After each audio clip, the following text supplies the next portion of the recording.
ഇന്ന് തന്നെ ഡൗൺലോഡ് ചെയ്യൂ. കാണൂ നിങ്ങളുടെ ഫേവറേറ്റ് ഷോസ്. ഗൂഗിൾ വിചാരിച്ച അത് നടക്കും. പ്ലീസ് എനിക്ക് വേണ്ടി അവരെ ഒന്ന് സഹായിക്കുക.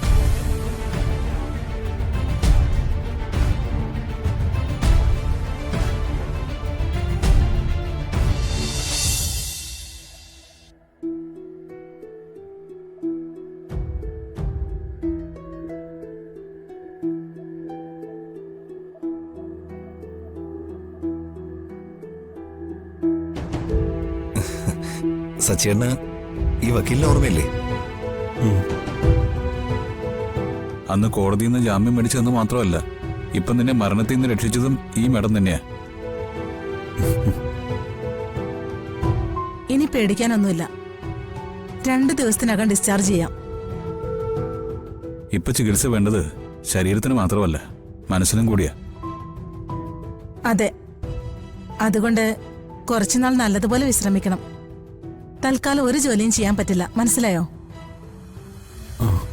ശരി, അപ്പൊ റെസ്റ്റ് എടുക്ക്. പിന്നെ അധികം സംസാരിപ്പിക്കണ്ട കേട്ടോ.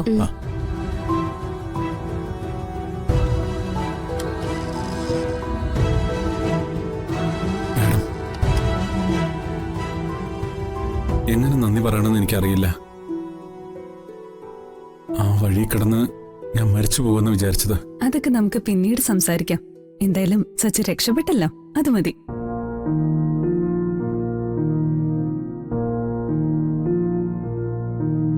ദൈവത്തിന്റെ സ്ഥാനത്ത് ഞാനിപ്പോ മേഡത്തെ കാണുന്നേ. ഞങ്ങളെ സഹായിക്കണം,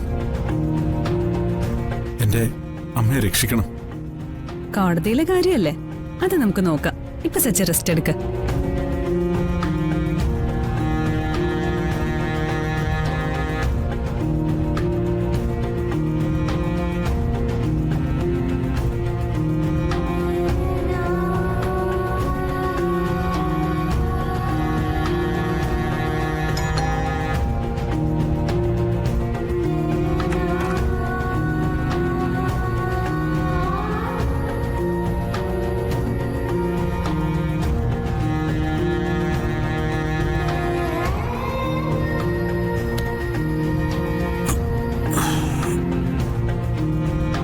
ഗൂഗിൾ ഹോസ്പിറ്റലിൽ പോയിരുന്നോ?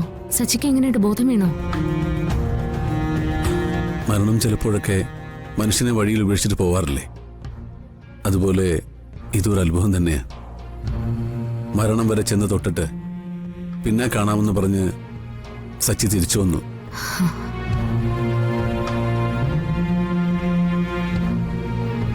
എല്ലാ കമലയുടെ പ്രാർത്ഥനയുടെ ഫലമാ. ഒരുപാട് പേര് സച്ചിക്ക് വേണ്ടി പ്രാർത്ഥിച്ചിട്ടുണ്ട്. സമൃദ്ധ പോലും പ്രാർത്ഥിച്ചില്ലേ? അതൊക്കെ ദൈവം കേട്ടു. അയാൾക്കിപ്പോ എങ്ങനെയുണ്ട്? വലിയ ക്രൈസിസ് കഴിഞ്ഞു എന്നാണ് ഡോക്ടേഴ്സ് പറയുന്നത്. എന്നാലും ബോധം പൂർണ്ണമായിട്ടും വീണിട്ടില്ല. പക്ഷേ പ്രതീക്ഷയ്ക്ക് വകയുണ്ട്. അച്ഛാ, അമ്മു ഇന്ദു എന്നെ വൈകുന്നേരം വിളിച്ചിരുന്നു. അവര് കരയായിരുന്നു. എന്തിന്? അവരുടെ സച്ചേച്ചൻ രക്ഷപ്പെട്ടില്ലേ? അതല്ല, അവരുടെ അമ്മമ്മയുടെ കാര്യ.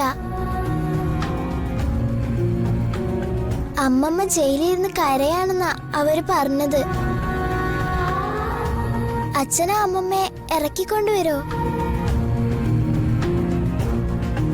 പാവ അമ്മമ്മ, അവിടെ ഇരിക്കാൻ പേടിയാവില്ല അച്ഛാ? മോനെ, ഓരോന്ന് ഗൗരി പറയുന്നത് കേൾക്കുമ്പോ എന്റെ മനസ്സ് പെടയാ. കമലയെ രക്ഷിക്കാൻ നിനക്ക് മാത്രമേ പറ്റൂ. അമ്മേ, ഞാൻ പബ്ലിക് പ്രോസിക്യൂട്ടറാ. പ്രതിയുടെ വക്കീലാവാൻ എനിക്ക് പറ്റില്ല. പുറത്തൊക്കെ വലിയ മോശം വർത്തമാനങ്ങളാ കമലയെ കുറിച്ച് നാട്ടുകാർ പറഞ്ഞുണ്ടാക്കുന്നത്. അഥവാ ജാമ്യം കിട്ടിയാൽ പോലും അവരെ ഇനി ആരും വിശ്വസിക്കില്ല. ആ കട നടത്താനും അവർക്ക് പറ്റുമെന്നും തോന്നുന്നില്ല.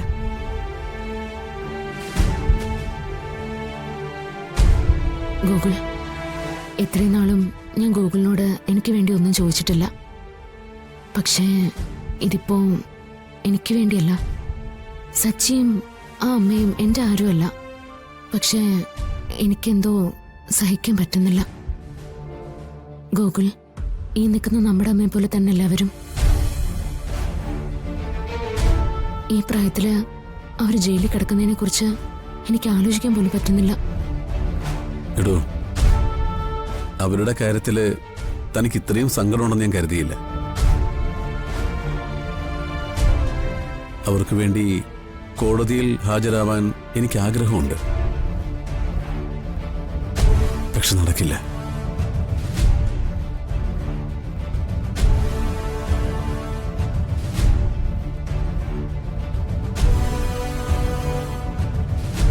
അങ്ങനെ പറയല്ല ഗൂഗിൾ.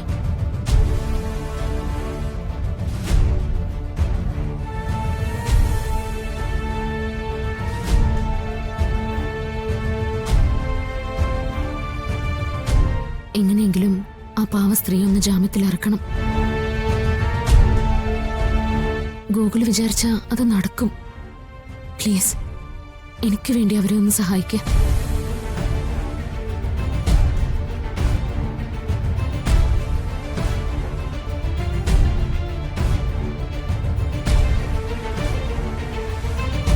താനിങ്ങനെ ഇമോഷണൽ ആവാതെ സമാധാനപ്പെടേ. ഞാൻ ശ്രമിക്കാം. മതി, ശ്രമിക്കാന്ന് പറഞ്ഞല്ലോ. എടോ, കേസ് പുറത്തു കാണുന്നതിനൊക്കെ സങ്കീർണമാ. എങ്കിലും അവരെ അവിടെ നിന്ന് ഇറക്കാൻ വേണ്ടിയതൊക്കെ ഞാൻ ചെയ്യും.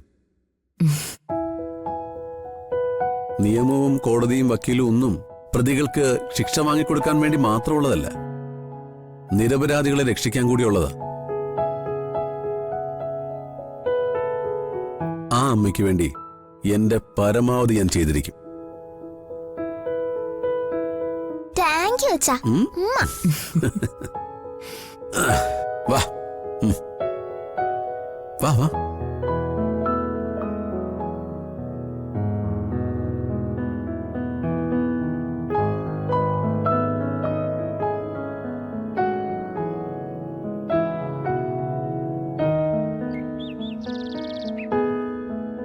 അമ്മേ, മനോരൂപൻ, എന്റെ സച്ചി, അവ കണ്ണു തുറന്നൂടാ. എന്റെ കുഞ്ഞിനിപ്പോ എങ്ങനെയുണ്ട്? അമ്മ വിഷമിക്കണ്ട. സച്ചിക്ക് ബോധം തെളിഞ്ഞു. ഇപ്പൊ നല്ല ആശ്വാസമുണ്ട്. സംസാരിക്കാനും പറ്റുന്നുണ്ട്. എന്റെ ഈശ്വര. പിന്നെ ഇന്ന് തന്നെ ചിലപ്പോ ഐസിയു മുറിയിലേക്ക് മാറ്റും. ആണോ മോനെ? നീ അവനെ കയറി കണ്ടോടാ? ആ, കണ്ടു. ദേ, അമ്മ ഇനി സച്ചിയുടെ പേരിൽ വിഷമിക്കണ്ട. അവനൊന്നും സംഭവിക്കില്ല. ഡോക്ടർമാർക്ക് ഇപ്പൊ നല്ല പ്രതീക്ഷയാ.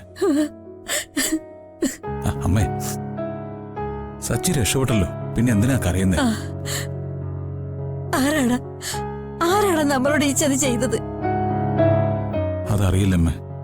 പക്ഷേ ഒരു കാര്യം സത്യ, അമ്മ പറഞ്ഞതുപോലെ ഇതൊരു ചതിയാ, അല്ലാതെ വെറും ഒരു ഭക്ഷ്യവിഷബാധയല്ല. നമ്മളെ തകർക്കാൻ വേണ്ടി ആരോ കരുതിക്കൂട്ടി പഴങ്കഞ്ഞിലി വിഷം കലർത്തിയതാ.